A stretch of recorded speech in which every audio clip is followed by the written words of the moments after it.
Chez AccessI, nous analysons les lieux ouverts au public, comme par exemple les circuits vélos. Mais comment se passe un audit exactement? Laissons nos experts agréés vous donner quelques explications.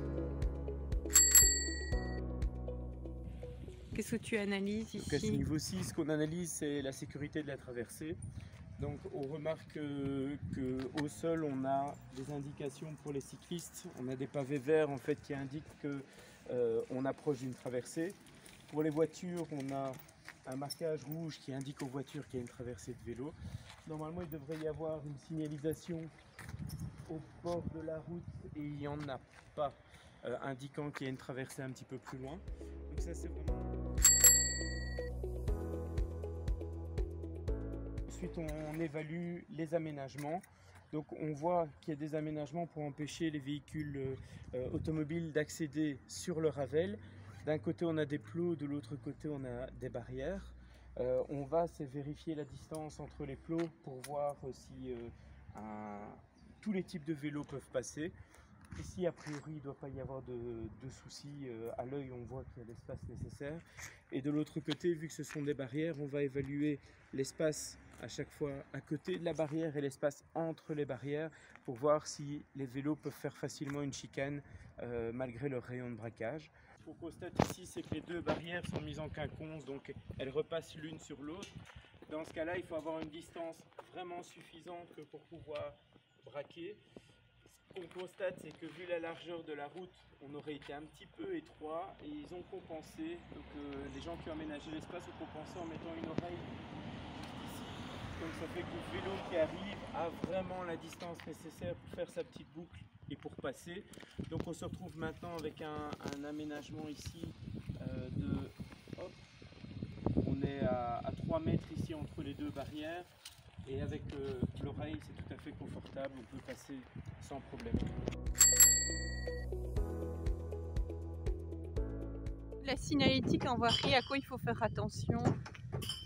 En fait, on voit juste là-bas le panneau carré avec un triangle au-dessus et un petit rectangle en dessous. C'est un panneau qui indique qu'il y a une traversée de personnes fragilisées, donc piétons, cyclistes. Et donc ça annonce qu'il va y avoir une traversée. Ensuite, on a le sol qui est rouge. Donc ça veut dire qu'on est sur la traversée. Donc c'est vraiment des infos qui permettent à l'automobiliste d'être prudent, de ralentir. Donc ça, c'est intéressant. En plus, ici, l'aménagement était bien fait. On l'a des deux côtés. On voit qu'au-dessus et en dessous, on a ce panneau. Alors, attention, ce qui est important, c'est qu'en fonction de la vitesse de circulation sur la route, que la distance du panneau soit adaptée. Si on est dans une route, dans un petit village, on roule lentement, qui peut être relativement proche, il va sûrement devoir être doublé si on est sur une route plus rapide. Le dernier élément que l'on vérifie, c'est vraiment la signalétique. Bon, ici, on a une signalétique qui indique qu'il y a des points nœuds. Donc ça veut dire qu'on est sur une route vélo où il y a plusieurs parcours points nœuds qui se croisent. On voit là-bas plus loin un panneau qui indique qu'on est sur le Ravel, un panneau bande 14, Ravel L156. Donc ça veut dire qu'on est sur la ligne 156. Donc on a des indications, des infos claires. Et le dernier truc qu'on va regarder, c'est en termes de confort. Bon, on voit que la traversée ici, on est de plein pied de ce côté-ci. Donc ça, c'est nickel. De l'autre côté, on a une demi-lune. Donc ça, c'est moins pratique. En chaise roulante, ce serait vraiment problématique. À vélo, ça passe. Mais c'est pas forcément confortable. Donc on le signalera simplement. Et qu'est-ce que vous pensez de la signalétique? Elle est vraiment pas mal. On a vraiment l'information sur les deux Ravel différents, avec les destinations, les distances. En plus, l'information est doublée. On voit qu'il y a encore des panneaux à l'extérieur. Donc, quel que soit l'endroit d'où on vient, on a l'information relativement facilement.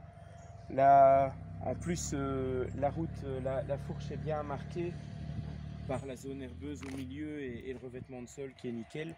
Donc, non, c'est vraiment très clair.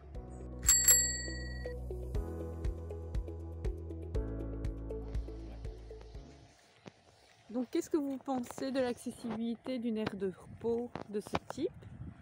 Alors ici, elle est à elle est accessible de manière relative, donc on peut y avoir accès et on peut l'utiliser.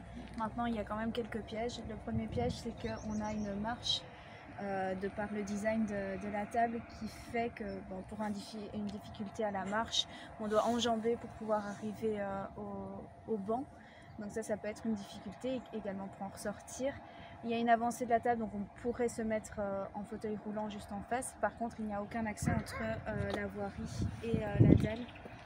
Donc on doit passer par là, ce qui est problématique selon les mobilités qu'on a et si on est en fauteuil ou en e-bike. Voilà. Ici, je vois que c'est une autre aire de repos. Elle est fort différente des autres. Qu'en est-il par rapport à l'accessibilité? Il y a déjà plusieurs problèmes, c'est l'accès direct à l'aire de repos. On voit ici qu'au niveau du sol, ça n'a pas été aménagé. On voit même qu'il y a eu de l'abandon de matériaux, donc c'est pas spécialement accessible.